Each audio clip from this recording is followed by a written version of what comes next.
my cubicle at the State Department. I was like, this is a great speech. I was too. That was one of the best speeches ever given. And I was like, this is amazing. It was ballsy too. Yes. That speech. Calling out neocons. Like, oh, I know. No one calls out neocons in DC, right? Like, no, of course not. We brushed that under the rug. You still see him as an analyst here and there on TV. Here and there. They dominate the biggest cable news channel. Yes, no, I'm aware, yeah. Tucker Carlson recently praised Trump's greatest speech of all time, and in this clip discusses some of the best elements of it, why the policies he promoted as part of that speech would be greatly beneficial to the American public, and whether he's actually lived up to those words. So let's get his take on this. Please like the video and subscribe to the channel. I remember listening to President Trump's speech in Saudi in May, where he was talking about... Amazing speech. Love that speech. I remember I was like... I was cheering. Exactly. And in my cubicle at the State Department, I was like, this is a great speech. I was too. That was one of the best speeches ever given. And I was like, this is amazing. It was ballsy too. Yes. That speech. Calling out neocons. Like, oh, I know. No one calls out neocons in DC, right? Like, no, of course not. We brushed that under the rug. We kept moving, right? Yeah. You still see him as an analyst here and there on TV. Here and there. They dominate the biggest cable news channel. Yes, I'm aware, yeah. Yeah. So glad to see that.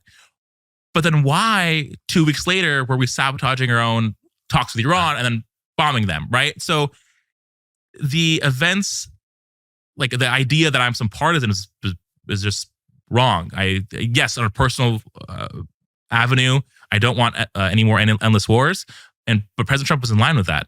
And I was doing my job in line with the procedures that were necessary every single day. Yeah, but it sounds like you agreed with him. So I guess that's my point. Yeah. If you like that, I mean, I don't know.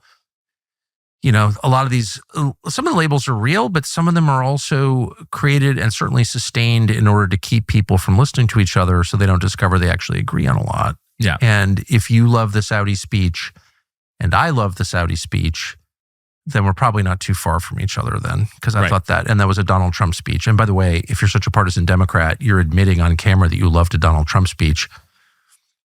You're not too partisan, I guess. Yeah, there's a lot of crossover when it comes to enjoying the merits of that speech in Riyadh in May. It was Trump's best speech ever, in my opinion, too, and I'm a Trump critic. Why? Because he never matches those words with actions. That's what this is to him. It's a rhetorical vehicle to sell a foreign policy that's popular with the American people and popular with workers and people throughout the United States, but not follow through with it, especially when it comes to Israel. So yeah, Tucker's guest is exactly right. 2 weeks later, the U.S. was getting in bed with Netanyahu to strike Iran, to sabotage U.S.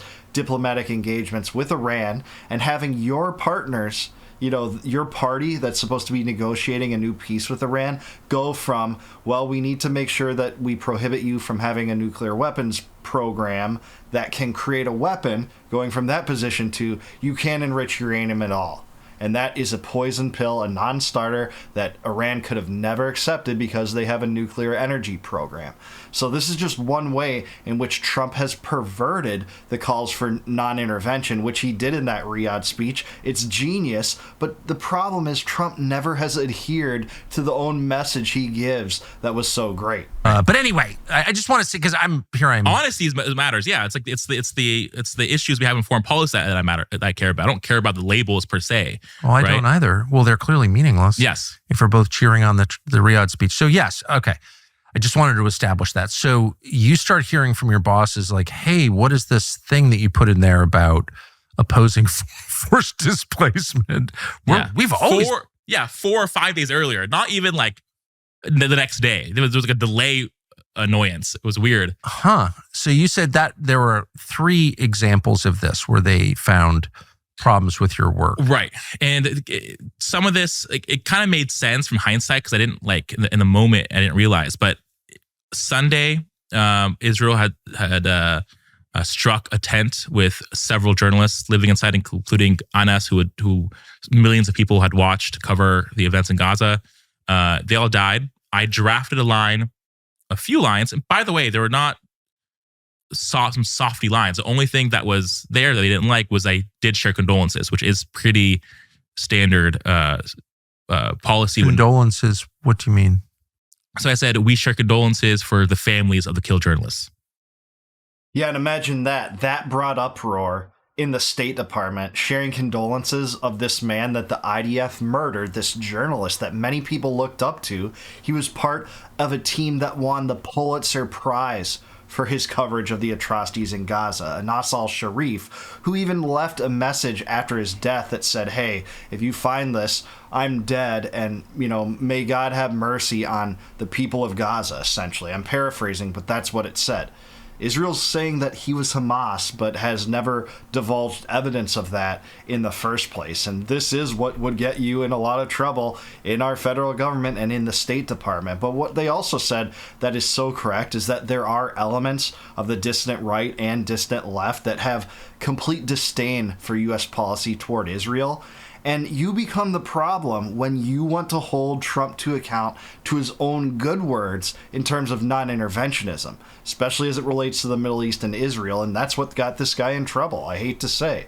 It's a real crime that people like this aren't represented well in the government, overshadowed by the neocons and Zionists. That's what we have in Washington. That's all. Well, that sounds like hate speech to me. Yeah. Condolences to the families of people who got killed. Yep. Non-combatants killed in war. Yep. And what's so disappointing too was that wait. So what happened when you put that in there? I was immediately told from a senior official that we don't know what Anas did, essentially. And I was like, that's odd. And it's what he did. Like, we don't know what his conduct was. Like, we don't know. We need more information. She or he was alluding to the fact that he may have done something, or he's a problematic actor in some way. But it was weird. Okay, I let me just say, I would be totally comfortable sharing condolences with Osama bin Laden's family. I hate Osama bin Laden. On the other hand, if somebody dies, it's okay to say, I'm sorry to his family that he had a toddler. That's what I'm saying. Yeah. That's immaterial. I would say that to the family of an executed murderer in a prison. It doesn't mean I support the murder or the murderer, but this is family. Yep.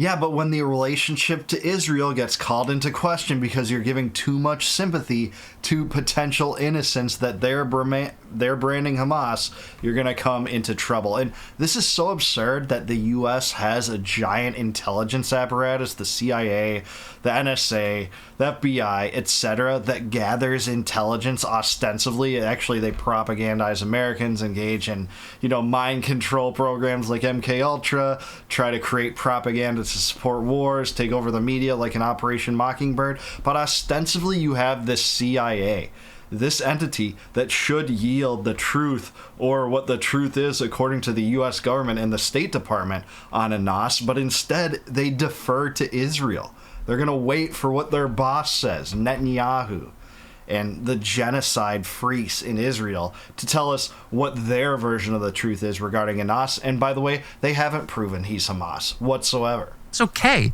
That's called human decency. And anyone who's against that. Yeah. And it seemed like we're setting up this constant, this is my issue that I noticed from the get-go, a constant deferring to Israel. It was like waiting for some statement, let them speak first. And then on Monday, Israel said, all Hamas, which is a throwaway line that they've used. All Hamas meaning what? They're journalists. We're all Hamas? Yeah, or at least with Anas, if I remember correctly. And so they brushed that away. Were they? Look, my point when I heard that was, what does our intelligence say? If they were being super strict and said, hey, we're gonna triple check using our U.S. intelligence of who these people are. And yeah, I don't entrust U.S. intelligence one bit on these sorts of things, but the idea that you're going to just defer to Mossad and IDF intelligence instead of your own intelligence on how to handle this internally in the United States and the State Department is just ludicrous to me. There's no reason to trust a lot of the things that the CIA says, but why would you just, by default, defer to Israel? All Hamas. Yeah, that's how they justify all of their atrocities. All the women and children and toddlers, they're starving, they're all Hamas, or they're just collateral damage. They're human shields that mean nothing because they're trying to get to Hamas. This is the line we're always forced to swallow. Maybe, right? I still don't agree with cutting the condolences line, but sure. But why is there, Israel said this, done. We don't have intel services? Right.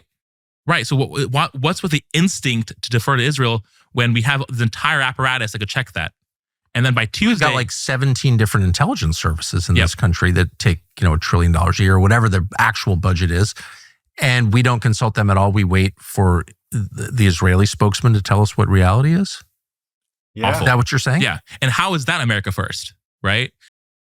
Yeah, that's the Israel first doctrine to a T, deferring to Israel on everything from your foreign policy to your intelligence to your PR to your domestic policy to some extent, saying that, anti-Semitism is the biggest domestic problem in the world right now. That is the rallying cry among many of the Zionists right now.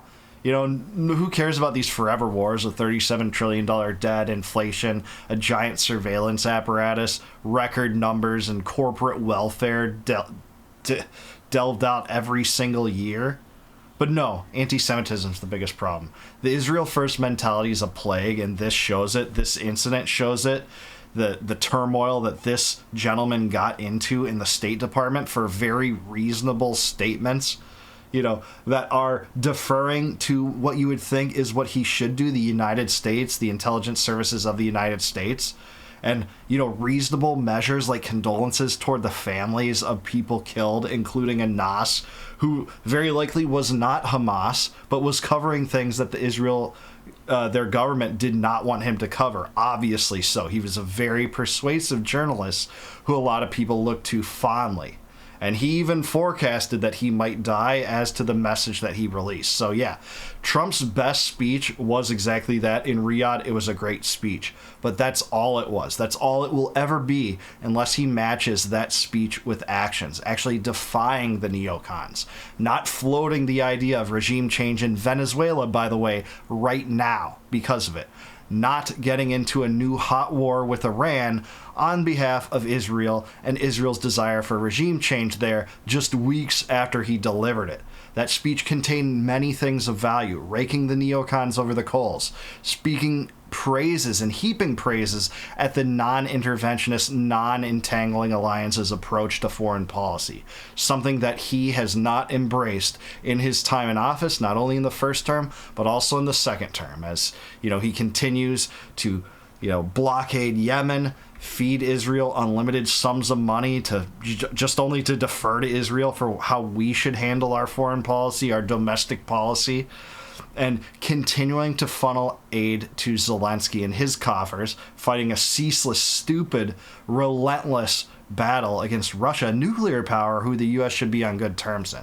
So that's the foreign policy we have. I'm really glad that this was covered on Tucker's show, and this gentleman deserves a lot of praise. He's sticking his neck out there after having been fired for, I think, very reasonable views on foreign policy that the Washington establishment does not want anywhere near the levers of power. And that's what this was. So I do want to hear from you, though. Let me know down below, was the Riyadh speech Trump's greatest? Why is Trump getting away with defying his best rhetoric when it comes to foreign policy?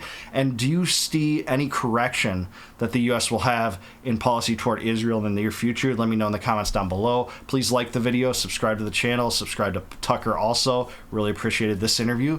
And please consider becoming a YouTube member. If you click the join button below, you can help support the channel. And as a gift to you, if you go those lengths to help out, I will give you access to all of my videos before they go live to the general public on YouTube.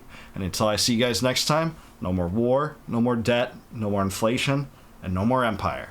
Peace out, guys. Catch you in the next one.